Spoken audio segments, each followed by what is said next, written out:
Yo, what's going on, guys? Johnny here. Today's video, I want to talk about the top 3 reasons why you are not burning fat. So, let's get into it. Number 1, well, before we even get into it, fat loss comes from being in a calorie deficit. So you got to make sure you are in a calorie deficit. This basically means that you are burning more calories or you're eating less calories than what your body burns. So you're burning more calories than what you eat. And when that happens, when your body uses up more energy from movement, from chewing your food, whatever, then your body has to make up for the calories that you didn't eat. So essentially, you're not giving it enough energy, so your body is forced to take body fat for energy. It's just like, it's like the first analogy that came into my mind. But if you're working and your boss doesn't give you enough money to pay for rent and you're $300 short, because of that situation, now your body's like, or now that person's gonna be like, okay, let me find a way to make $300. So that person steals from a store or something like that. Basically, that person stealing from a store represents your body fat taking fat from your body. And essentially that's what causes that fat loss, okay? So that is exactly what needs to happen. And that is the only thing. Calories in, calories out, nothing else, no fucking keto. I don't care about that shit, okay? Fundamentally, it comes to being in a calorie deficit. So we knocked that out of the park, okay? Now let's get into number 1 on the first reason of why people don't burn fat is they're not in a calorie deficit. You're not in a calorie deficit. If you're not burning fat, then you're not in a calorie deficit. This is very black and white. If you're gaining weight, you're in a calorie surplus. If you're not losing weight, you're just maintaining, then you're eating at maintenance. You're eating the calories. You're eating the same amount of calories than what your body burns. That's still not enough to burn fat. You have to be in a deficit. So that's number 1. If you're not losing fat, it's because you're not properly putting yourself in a calorie deficit, okay? And by the way, after all of these common problems, I'm gonna go with you guys through a solution on how to fix it. So common problem or mistake number 2 is not moving enough. So there's other ways to put yourself in a calorie deficit. And one of the biggest ways is through movement, through exercise, through burning calories. You can burn calories while moving your body more. Humans were meant to move, right? We're meant to move. That's how we were originally put on this earth to do, not sit in cars all day. All right, and we're meant to walk. This is why I walk every time when I'm doing my YouTube videos, just to get some extra steps. So move more. So not only can you eat less, but you can move more. So if you do both, then you are having 2 things stacked for you. You're having 2 things stacked in your favor to help you get in that energy deficit, that calorie deficit. If you're eating less calories, and now all of a sudden you're burning more calories, that's just like if you're pulling on a tug of war, if you're pulling on a rope by yourself, sure, that's pretty strong. But what if you have a friend helping you pulling on that rope? Now it's twice as strong. That's basically what eating less and moving more does for you. You have control over those 2, so do it. All right, common mistake number 3. Not lifting weights or not lifting weights correctly.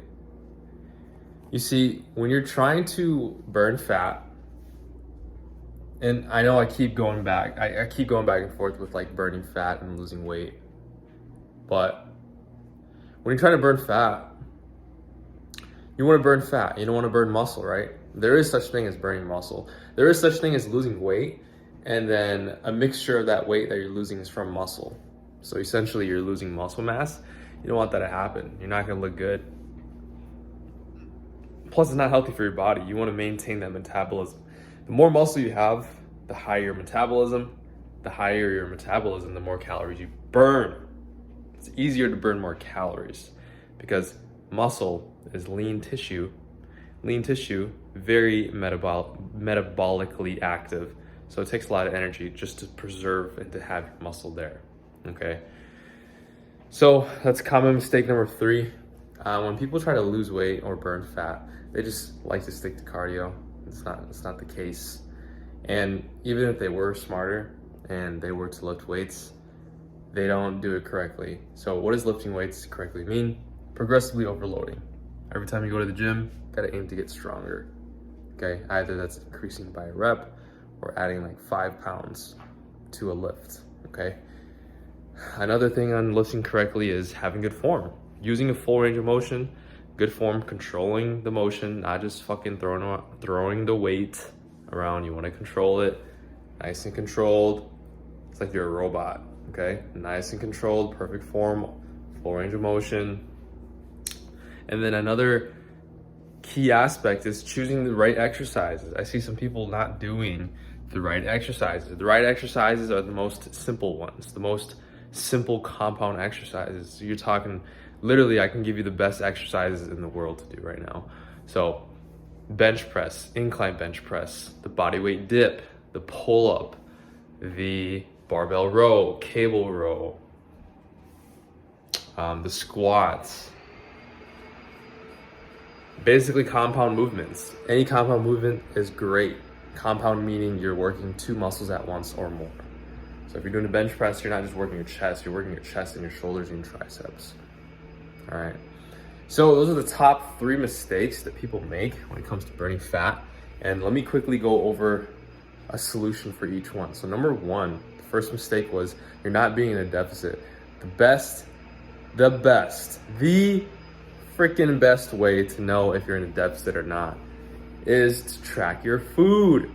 Track what you're eating. Track it well. If you eat eggs and rice every single day, you don't even have to change how much you're eating. If you're normally eating 5 eggs per day, just track 5 eggs onto MyFitnessPal. That's 350 calories. Every egg is 70 calories, by the way. Rice. You don't know how much fucking rice you're eating. Dude, I see a lot of people on Facebook. Holy crap, their rice portions are so big. It's like half the plate. It's like twice 2 of my hands. That's really big because with my tracking, if you're eating rice that's like 2 sizes of your hand, that's like a good 500, 600 calories right there. That's a lot of calories from rice only. That's a lot of calories, man. So track what you're eating and just see at the end of the day how many calories you're eating. Let's just say it's 2,500 and you're not losing weight. Well, you got to eat less than 2,500 now. Does that make sense? It's tough. Like applying these tips is tough. You have to go through a period of like shittiness to experience something great, okay? For me, it's easy to say it because I've been doing it every single day for a long time. I've been really into this kind of stuff. But for you, it's gonna be difficult. So solution number 2 for common mistake number 2, moving more. Just move more, walk, take more steps, get a watch, track your steps. If you're normally only taking 3,000 steps per day, increase that to 4,000. Make 4,000 your standard. And then when you do 4,000 and it gets really easy and you're getting good results, fuck it, bring it up to 5,000, bring it up to 6,000, to the point where you are like good with your diet and you know how many calories you're eating. For me, I do 12,000 steps every single day, okay? Common mistake number 3 and the solution for it, lifting weights. So this is really tough because honestly, guys, you guys want to get on a good program. You can find that online, but if you really want a really good program, find a coach that will give you a custom tailored program. So that's it for the video. Hope y'all enjoyed and hope y'all have a great day.